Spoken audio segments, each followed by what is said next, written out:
Hey guys, what's up? Power Up Boxing here. In this video I want to talk about Sergey Crusher Kovalev versus Andre SOG Ward, Son of God.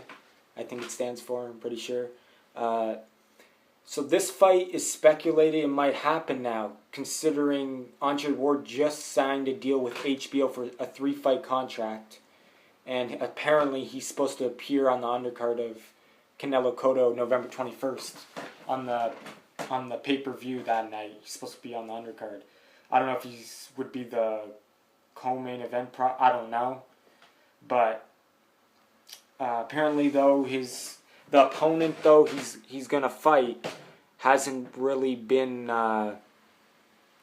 it hasn't been determined yet, but it is the #1 pick for Andre Ward's opponent that night on November 21st is Rohan Mordock. Rohan Mordock. Never heard of him. He's from Australia, Queensland, Australia. He's got a good record, 18-1. He's won his last 6 fights. Same height as Ward, 72-inch reach, got better reach than Ward, 74% KO percentage. It is a decent opponent. The only thing I don't like, though, is that, what do you call it? He is ranked 29. And you're telling me, Andre Ward, a lot of people out there are putting Andre Ward, including the fight game, Jim Lampley's The Fight Game, he's putting him #1. Obviously, we know why he's putting him #1. He works for HBO, it's biased. But anyway, there's a lot other people that put Andre Ward #1. I see it all over the place. And it's ridiculous that you would put Andre Ward #1 when the guy has only fought how many times in the last 2 years? Let's just go. I'm going to go to Andre Ward right now. Okay.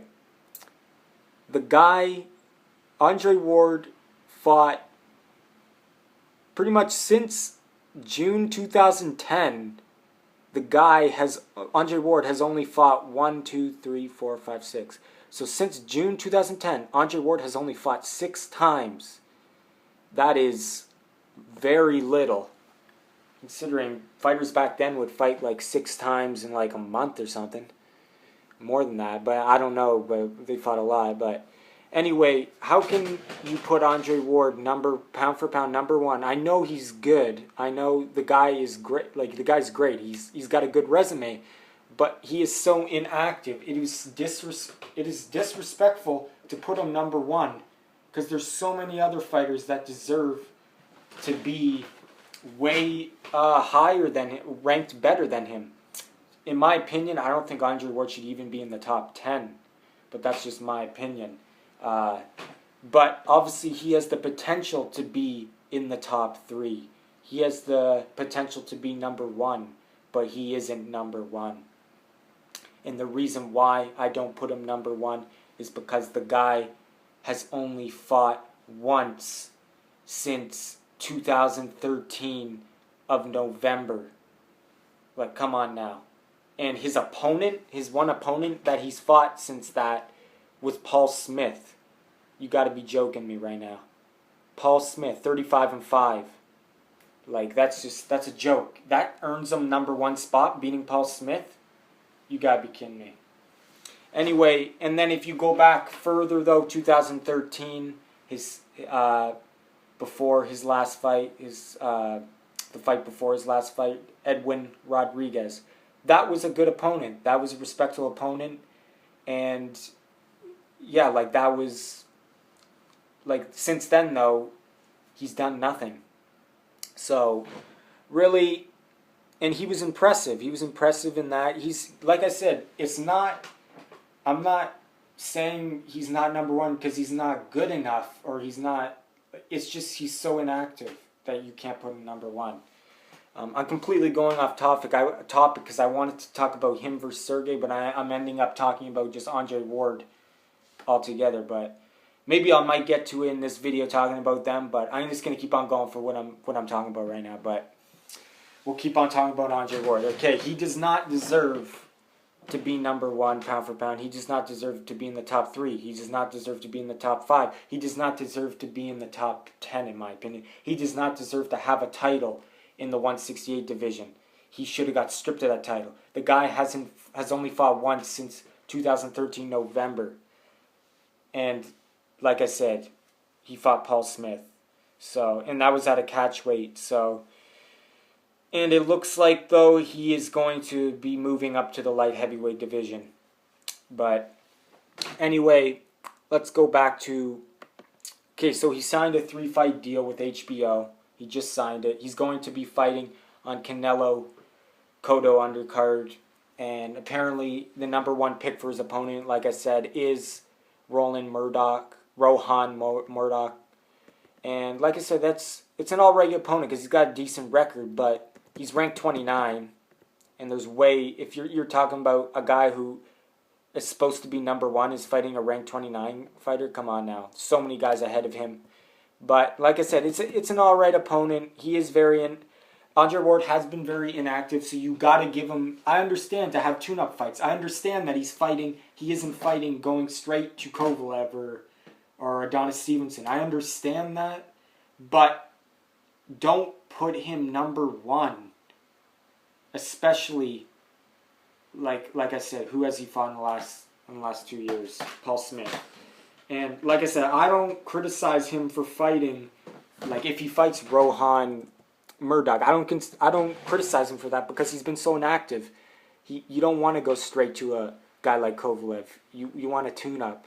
And I know Paul Smith was a tune-up, but that was a real tune-up. Like that was a tune-up. Like, but this guy, I think he's stepping it up. Rohan seems like he has a better record than Paul Smith. He does, but really young guy though, 23, very inexperienced. So anyway, like I don't criticize Ward for that, but don't put him number 1. You shouldn't even put him in the top 10 until he starts beating. Until he starts fighting, really. Until he starts fighting at least twice a year. But even that is kind of not good enough because he hasn't reached that level yet that he can just fight twice a year like Mayweather or Pacquiao does. Because he hasn't made it. He has to prove himself, so he has to fight more than twice a year now. And I know he proved himself years ago, but he has to prove himself again because he's been so inactive. So I would say at least he has to fight 2 times a year. And he did sign a contract with HBO. And apparently he's going to fight 3 times in he's going to fight 2 times for sure in 2016. And he's going to fight 1 time, like I said, in November this year. So that's what he needs to do, though, if he wants to actually be considered. If we want to be serious about him being in the pound-for-pound top 10, he has to start fighting. Anyway, so that's going to be his opponent. Let me know what you think about his opponent that he might fight, Rohan Murdoch. Do you think he should step it up more, or just let me know your thoughts on that. Like I said, I don't have a problem with him fighting people.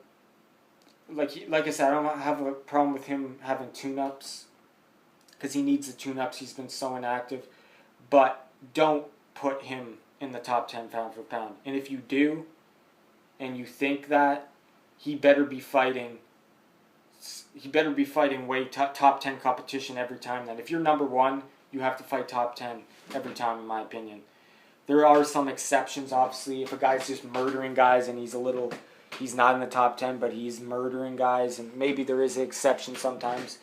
But most of the time, if consider yourself a pound for pound top fighter, fight a top 10 guy in your division. So anyway, I'll talk about him versus Sergey Kovalev in another video. I was going to talk about it in this video, but I got off topic because I got really pissed off by people putting Andre Ward number 1. Like, that is a joke. Not because he's not good enough to be number 1 or he's not skillful enough. I know he can be number 1, but you cannot put a guy number 1 when he's at inactive. You cannot put a guy number one when really the only guy he's fought in 2 years is Paul Smith. And beating Paul Smith gets you number one spot? No. And I know he beat tons of good fighters. He has an impressive resume, Andre Ward. Like, I know he has an impressive resume. Go look at his resume on BoxRec. He's beaten a lot of good guys. But that was in the past. You gotta judge. You judge fighters by their last fight. That's how it goes, really. Like, you can't. And in Ward's case, his last fight, like, he's not fighting at all. That's even worse, you could say. And like I said, his last opponent in 2 years was Paul Smith. So, no, he shouldn't be considered to be in top 10. But anyway, let me know your thoughts on that, guys. Do you think Andre Ward deserves to be in the top 10? Do you think he is number one pound for pound? I'm sure some of you guys think he deserves that. Let me know. And thanks for watching. Power Up Boxing, powering down.